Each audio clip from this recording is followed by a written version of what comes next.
सदर कथा काल्पनिक असून तिचा कुठल्याही सत्य घटनेशी अथवा जीवित किंवा मृत व्यक्तीशी संबंध नाही. ही कथा केवळ मनोरंजनाच्या उद्देशानं लिहिली गेली असून कुठल्याही प्रकारची अंधश्रद्धा पसरवण्याचा आमचा हेतू नाही. धन्यवाद. मागील 2 भागात आपण बघितलं की दिनेशसाठी मुलगी बघायला गेलेले दिनेश आणि अरुण आपल्या घरी परतत असताना रात्रीच्या वेळी ते रस्ता चुकतात. तिकडे त्यांची गाडी बंद पडते. त्या अज्ञात स्थळी त्यांची भेट अप्पा कुऱ्हाडे नामक एका व्यक्तीशी होते. त्याच्या सांगण्यावरून ते फिटरला आणायला मीना वस्तीत येतात. तिथे मध्यरात्री अंधारात कुत्री मागे लागल्याने दिनेश आणि अरुणची ताटातूट होते. अरुण आला तसा माघारी पळतो, पण दिनेश मीना वस्तीतल्या एका वाड्याजवळ येऊन पोहोचतो. तिथे त्याला वाड्यातली बाई भेटते. घडलेला प्रकार सांगतो. घरात कोणी गडी माणूस असेल तर माझ्यासोबत कमानीपर्यंत पाठवण्याची तो तिला विनवणी करतो. यावर ती तिच्या आजारी वडिलांबद्दल दिनेशला सांगते. नाईलाजाने त्याला तिथे थांबावं लागतं. इकडे गावच्या दगडी कमानीजवळ अरुणच्या मागावर असलेल्या कुत्र्याचा आवाज ऐकून तिथे बरीच कुत्री जमा झाल्यानं त्याला कमानीतून गावात जाता येत नाही. त्यामुळे तो आला तसा आपल्या गाडीच्या दिशेने चालू लागतो. अरुणला एकटाच माघारी आल्याचं बघून तो अप्पा कुऱ्हाड्या धक्का बसल्यागत ताडकन उठून उभा राहतो आणि तुझ्या मित्राचं अर्थात दिनेशचं काही खरं नाही, गावात रात्री धोका आहे असं म्हणत गावच्या दिशेने चालायला लागतो. आता ऐकूया पुढे. म्हातारा पुढे चालत होता आणि अरुण त्याच्या मागे चालत असताना म्हाताऱ्याला विचारत होता, ओ बाबा, अहो सांगा ना पुढं काय धोका आहे. यावर म्हातारा म्हणाला, अरे सगळं सांगतो म्हणलं ना म्या, आधी त्याला शोधला पाहिजे, चल जरा पटापटा. म्हाताऱ्याला वेळ वाया घालवायचा नव्हता म्हणून तो जोरजोरात चालू लागला. अरुणही भेदरलेला चेहरा करून त्याच्या मागे जोरजोरात चालत होता. इकडे दिनेश गाढ झोपेत होता. पहाटेचा कोंबडा आरवला, पण खूप थकल्यामुळे त्याला 8-9 वाजेशिवाय जाग येईल असं वाटत नव्हतं. मध्ये बराच वेळ गेला. बाहेर देखील बऱ्यापैकी उजाडलं होतं. अचानक दिनेशच्या पायाला अतिशय कोमल स्पर्श झाल्याने तो खडबडून जागा झाला आणि झट दिशी उठून बसला. बघतो तर काय, सूर्याच्या कोवळ्या प्रकाशात ती रूपवती दिनेशच्या पायाला झालेल्या जखमेवर हळद भरत होती. हे दृश्य बघून दिनेश म्हणाला, ओ बाई, अहो कशाला उगीच त्रास करून घेताय. पाहुणं, अहो त्यात कसला आलाय त्रास. आधीच तुम्ही चुकलेलं वाटसरू, त्यात तुम्ही धडपडत इथवर आलात आणि येताना एकटे नाही आलात तर ह्या जखमा सोबत घेऊन आलात. मग आता तुम्हीच सांगा, बरं दिसतंय का. रात्री कुत्रं मागं लागलं तेव्हा दिनेशला आपण कुठून पळतोय, कुठं जातोय हे काहीच कळत नव्हतं. अवतीभोवती काटेरी झुडपं असलेली पायवाट तुडवत तो सागाच्या झुडपात लपलेल्या वाड्यापर्यंत येऊन पोहोचला होता. त्यामुळे त्याच्या अंगाला बरचसं खरचटलं होतं. अहो तरी पण कशाला त्रास करून घेताय, एवढं काही जास्त नाहीये, होईल लवकर बरं. दिनेश बाईकडे बघत म्हणाला. ठीक आहे पाहुणं, तुम्ही म्हणाल तसं. बरं म्या चहा पाण्याचं बघते, तोवर आवरा तुम्ही, आलेच म्या. असं म्हणत तिने कमरेला पदर खोचला आणि स्वयंपाकघरात निघून गेली. तिच्या जाणाऱ्या पाठमोऱ्या आकृतीने, पायातल्या पैंजणाने आणि तिच्या मधाळ गोड आवाजाने दिनेशच्या मनाचा ठाव घेतला होता. तिची एकूण एक अदा त्याच्यावर मोहिनी घालत होती. तिचा विचार करत तो अंथरुणावरून उठला. अंथरुणाच्या घड्या मारून झाल्यावर तो मोरीच्या दिशेने गेला. सगळी सोय आत असल्यानं वाड्याबाहेर जाण्याचा प्रश्नच नव्हता. इकडे अरुण आणि म्हातारा गावात पोहोचून बराच वेळ झाला होता. आल्याबरोबर त्यांनी फिटरचं घर गाठलं होतं, पण घराला कुलूप लागलेलं बघून ते पुढे गावात शिरले. अरुणला गावात सगळीकडे अवकळा पसरलेली दिसत होती. जवळपास सगळीच घरं जमीनदोस्त झालेली होती. काही मोजकीच घरं होती जिथं फक्त म्हातारी माणसं दिसत होती. गावातील गल्ल्यांमधून जात असताना अरुणला जाणवलं, कधी काळी ह्या गावात सुखसमृद्धी आणि श्रीमंती नांदत असावी. येथील पडीक स्थितीमध्ये पण भव्य मोठमोठे वाड्यांचे अवशेष याचा पुरावा देत होते. दिनेशचा शोध घेत घाईघाई चालत असलेल्या अप्पाला आणि अरुणला बघून पांदीकडून घरच्या दिशेने जाणाऱ्या कडू तात्यानं विचारलं, काय रे अप्पा, काय गडबड आहे, कुठं निघाला एवढ्या सकाळी सकाळी, आणि ह्यो कोण पाहुणा धरून आणलाय. यावर अप्पाने घडलेला सगळा प्रकार सांगितला. हे ऐकून कडू तात्याही भयभीत झाला. तो म्हणाला, अर, हे अवघड झालं म्हणायचं. तू एक काम कर, तू हो मोर, मी आलोच धोंडीबाला घेऊन. यावर आप्पाने कडू तात्याला जाता जाता विचारलं, अरे त्या फिटरला पाहिलं का तू? फिटरला? अरे तो सकाळच्याच पारी नदीकडल्या वाटानं शहराला गेलाय भंगार गोळा करायला. जाताना बायकोला माहेरी सोडून पुढे जाणार आहे असं म्हणत होता. आता गाडी रिपेअरिंगचं काय करावं दोघांनाही हाच प्रश्न पडला होता. आप्पा अरुणकडे बघत म्हणाला, ए पोरा, अरे न ग काळजी करू, होईल सगळं व्यवस्थित. आधी तो या मैतरला शोधला पाहिजे, चल. आप्पा आणि अरुण दिनेशला शोधत गल्लीबोळात फिरू लागले. इकडे कडू तात्यानेही धोंडीबाला सोबत घेऊन दिनेशला शोधायला सुरुवात केली होती. अरुणला अद्याप म्हाताऱ्यानं काहीच न सांगितल्यानं त्याला अजूनही परिस्थितीचा उलगडा होत नव्हता. आधीच तो फार थकलेला होता. त्यात तहान भूक लागल्यानं जीव रडकुंडीला आला होता. पण तो काहीच करू शकत नव्हता. काहीही करून त्याला दिनेशला शोधायचं होतं. त्यामुळं उरली सुरली सगळी शक्ती एकवटून तो म्हाताऱ्यासोबत चालत होता. इकडे वाड्यात दिनेश आवरसावर करून सोफ्यावर येऊन बसला होता. तो देखील चहा नाश्ता करून निघायच्या गडबडीत होता. काही वेळानं बाई चहा नाश्ता घेऊन दिनेशच्या दिशेने येत होती. येताना ती दिनेशकडे बघून गालातल्या गालात हसत होती. तो तिला दुरूनच बघून विचार करत होता, जर अशी बायको मिळाली तर आयुष्याचं कल्याण होईल आणि जन्माला आल्याचं सार्थकही. पण छे, आपलं नशीबच पालथं. मनातल्या मनात असा विचार करत तो तिला बघूनच खुश होता. बाईने समोर चहा नाश्ता ठेवला आणि म्हणाली, पाहुणं आरामात होऊ द्या आणि काय बी लागलं तर बिंदास सांगा. असं म्हणत बाई समोरच्या खुर्चीवर बसली. यावर दिनेश म्हणाला, तुम्ही पण घ्या की. नाही नाही, तुमचं होऊ द्या आरामात, मी घेईन नंतर, बाई म्हणाली. नाश्ता करता करता दिनेशने वरच्या माळावर जाणाऱ्या जिन्याकडे बघितलं आणि विचारलं, तुमचे वडील नाही दिसत? यावर बाई म्हणाली, बाचं समद खाटावरच बसून आहे, त्यामुळं त्यासनी खाली पण येता येत नाही. फार सिरियस आहेत का ते? दिनेशने विचारलं. हो ना, मै मायन भाऊ गेल्यापासनं जाम धसका बसलाय त्यासनी.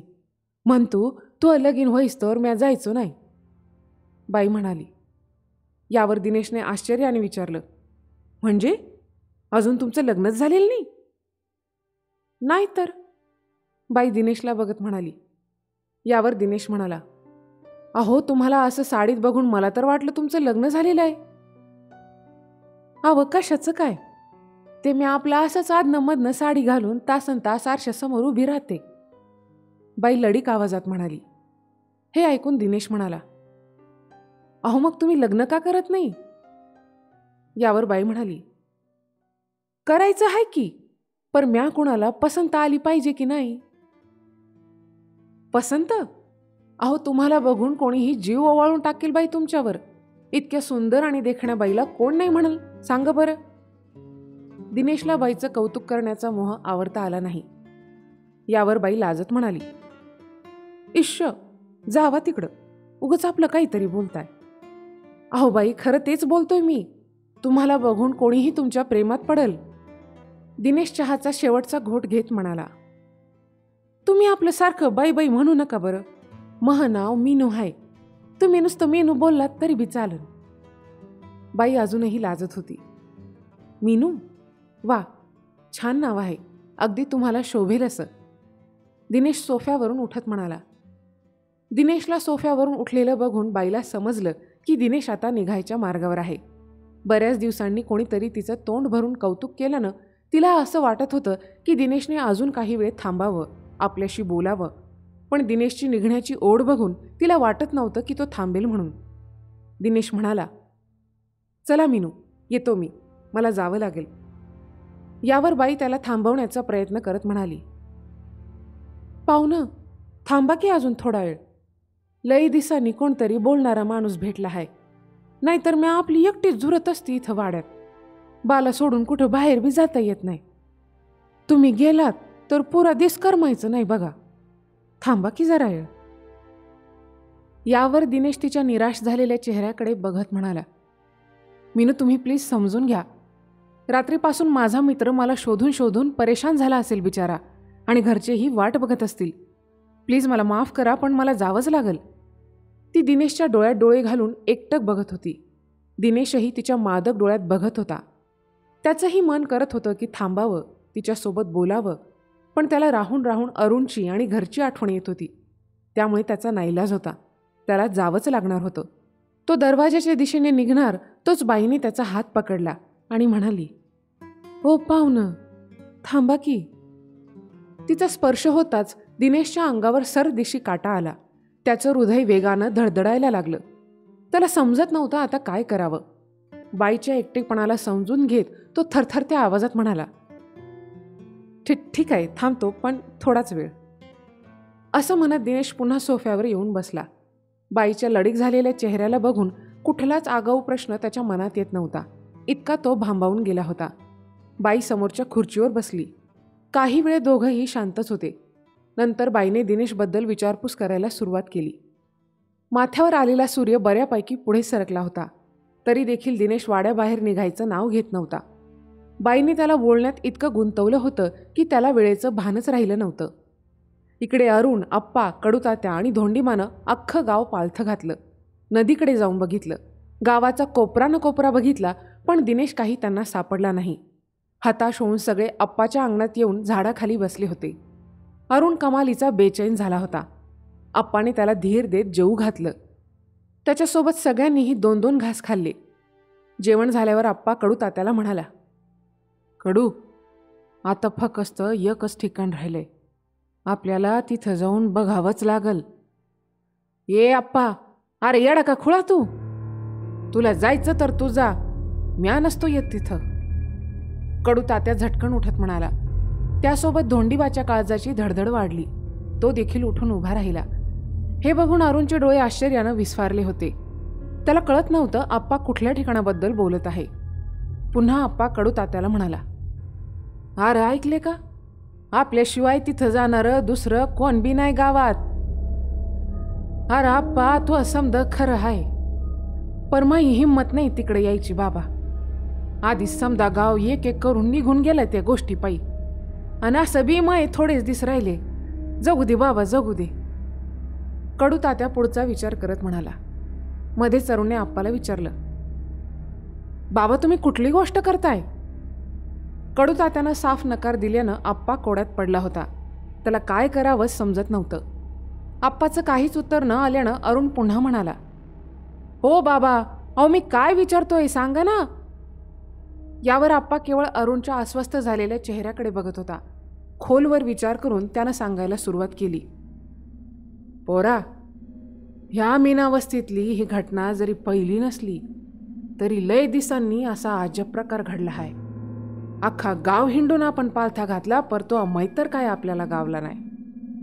आता फक्त एकच ठिकाण राहिले. पर काय?" मध्येच अरुण म्हणाला, "पर तो तिथं कुठल्या अवस्थेत गावल हे म्या सांगू शकत नाही. कारण तिथं अडकलेल्या माणसाला बाहेर पडायची संधीच मिळत नाही. आणि ज्याला संधी घावली तो जित्ता राहिलेला नाही." आप्पा अरुणच्या डोळ्यात डोळे घालून सांगत होता. यावर अरुण घाबरत म्हणाला, "काय? संधी मिळत नाही म्हणजे? मला जरा कळलं असं बोलता का?" आप्पाने एक नजर उभ्या असलेल्या तात्या आणि धोंडीबाला बघितलं आणि अरुणला सगळं काही सविस्तर सांगणार तोच आप्पाच्या दारासमोरून दिनेश जाताना दिसला. दिनेशला बघून आप्पा ताडकन उभा राहिला. दिनेशला बघताच अरुण खूप खुश झाला. आपल्या मित्राला त्यानं धावत जाऊन कडकडून मिठी मारली. हे चित्र बघून कडूतात्यानं आकाशाकडे बघून हात जोडले. धोंडीबाच्या चेहऱ्यावरही आनंद दिसत होता, पण आप्पा मात्र संभ्रमावस्थेत होता. गोंधळलेला चेहरा करून दिनेशकडे बघत होता. "यार दिन्या, कुठं होता रे? किती शोधलं तुला?" अरुण दिनेशला म्हणाला. "कुठं होता म्हणजे? रात्री ते कुत्रं मागं लागलं तेव्हा कुठं पळत होतो काहीच कळत नव्हतं. आत्ता थोड्या वेळापूर्वी जाग आली. बघतो तर काय, रात्रभर त्या पलीकडच्या गल्लीतल्या पडक्या शाळेत पडलेलो होतो. येताना आता एका आजीकडून पाणी घेतलं आणि त्यांना रस्ता विचारून निघालो होतो. तितक्यात तुम्ही दिसले इथं. यार दिन्या, खूप काळजी वाटत होती रे तुझी. त्यात ही माणसं काहीही." अरुण आप्पाकडे बघून मध्येच थांबला. यावर दिनेशने विचारलं, "अरे बोल ना, थांबला का? काय झालं?" "काही नाही. आपल्याला निघायला हवं. फार उशीर झालाय. घरचे पण वाट बघत असतील. चल." दिनेशला इतकं बोलून अरुण आप्पा, कडूतात्या आणि धोंडीबा यांच्याकडे आला आणि म्हणाला, तुम्हा तिघांचे आभार कसे मानू तेच कळत नाहीये. माझ्यासाठी आणि माझ्या मित्रासाठी तुम्ही खूप धावपळ केली, त्याबद्दल खूप खूप धन्यवाद. आप्पा, तात्या आणि धोंडीबा, चला येतो आम्ही. गाडीचं बघतो तिकडेच काहीतरी. असं म्हणत दोघांनी तिथून निरोप घेतला. आप्पा, कडूतात्या आणि धोंडीबा जाताना त्यांच्याकडे बघत होते. तितक्यात कडूतात्या म्हणाला, बरं झालं पोरग तिकडं गेलं नाही, नाहीतर काही बी खरं नव्हतं बघ.